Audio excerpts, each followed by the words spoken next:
Government pleader നിയമനത്തിൽ KSUവിന്റെ അഭിപ്രായ പ്രകടനങ്ങളെ സ്വാഗതം ചെയ്യുമ്പോഴും അവതരിപ്പിച്ച രീതിയിൽ മന്ത്രിമാർക്കിടയിൽ എതിർപ്പുകളുണ്ട്. വിഷയം മുഖ്യമന്ത്രിയെ നേരിട്ട് കണ്ട് ധരിപ്പിക്കണമെന്നായിരുന്നു രമേശ് ചെന്നിത്തലയുടെ അഭിപ്രായം. സംഘടനാ പരിധി വിട്ടുപോകരുത് എന്ന് AP അനിൽകുമാറും മുന്നറിയിപ്പ് നൽകി.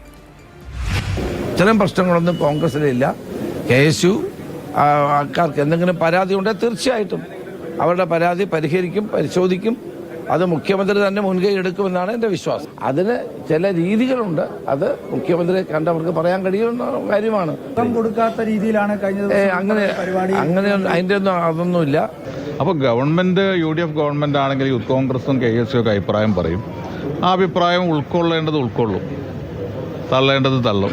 KSUവിന് അഭിപ്രായങ്ങൾ പറയുന്നത് അതിൻ്റെ പരിധി വിട്ട് പറയരുത് എന്ന് മാത്രമേ ഉള്ളൂ. ചില സന്ദർഭങ്ങൾ അങ്ങനെ ഉണ്ടാകുന്നു സംശയിക്കുന്നുണ്ട്.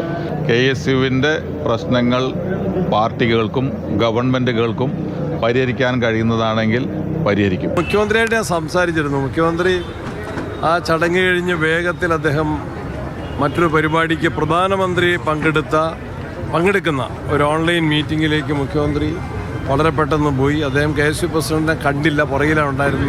ഒരു വിവാദമാക്കേണ്ട ആവശ്യമില്ല. ഒരു വിവാദമാക്കാൻ ഞാൻ